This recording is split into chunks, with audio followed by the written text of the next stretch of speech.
C'est totalement insensé de gaspiller de l'argent dans de la communication quand votre affaire tourne déjà. Sans tous ces Instagram, sans Google et consorts. Parce que tout le monde n'en a pas besoin. Regardez-vous, vous êtes un restaurant parisien bien situé. Vous attirez une clientèle locale qui n'est pas réseaux sociaux. L'affaire tourne bien depuis des années. Vos clients reviennent et les tables sont bien remplies. Donc, pourquoi vous allez vous embêter à faire de la publicité, payer une création de site, faire des pages réseaux sociaux, faire des photos, etc. Pourquoi? Alors effectivement, c'est une question qui est totalement légitime. Mais bon, voyons les choses sous un autre angle. La question c'est, pourquoi Coca-Cola dépense plus de 7 milliards de dollars par année en publicité?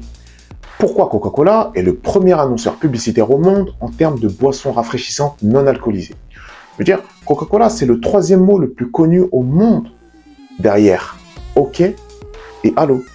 D'ailleurs, si un jour vous êtes perdu dans une plaine au Pérou, au milieu d'une tribu sauvage qui veut vous sacrifier, essayez de dire le mot Coca-Cola, juste pour voir.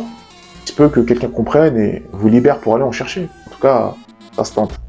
Si Coca-Cola investit massivement dans la publicité, c'est forcément pour une raison. Eh bien, cette raison, elle est très simple. C'est pour continuer d'exister. N'importe quoi. Si Coca-Cola arrête de faire de la publicité, continuons de vendre. Alors oui, ils continueront de vendre parce qu'une enseigne de cette envergure ne s'éteint pas en une année, mais elle perdra des parts de marché au fur et à mesure du temps. Et au milieu du marché des boissons rafraîchissantes non alcoolisées, perdre ne serait-ce que 3% de parts représente des millions. C'est énorme. Je récapitule.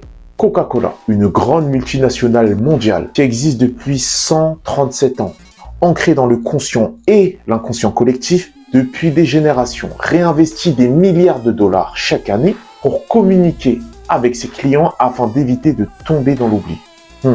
Ça fait réfléchir. Mais continuons l'exemple de votre restaurant parisien qui a pignon sur rue grâce à son superbe emplacement, sa clientèle fidèle, ses touristes, etc. sans avoir investi dans de la communication. Disons que tout roule jusqu'au 16 mars 2020. Là, il y a comme un grain de sable dans la mécanique, un caillou. Vous avez tiré la carte Covid. Si le restaurant ne s'est pas digitalisé pour pouvoir faire des plats à emporter, son existence peut être mise en danger. Même les établissements haut de gamme, comme la Tour d'Argent ou le Plaza Athénée, ont proposé des options de vente à emporter. Mais ce n'est pas le seul danger qui rôde. Hop, vous tirez la carte nouveau concurrent. Une nouvelle brasserie tendance ouvre dans votre quartier et détourne une partie de votre clientèle. On peut continuer. Mince, vous tirez la carte réputation. Un incident isolé nuit à votre réputation sur Internet. Même si vous avez été bien considéré pendant des années, vous perdez une partie des clients sans pouvoir vous défendre car vous n'avez aucune vitrine d'expression et aucune communauté.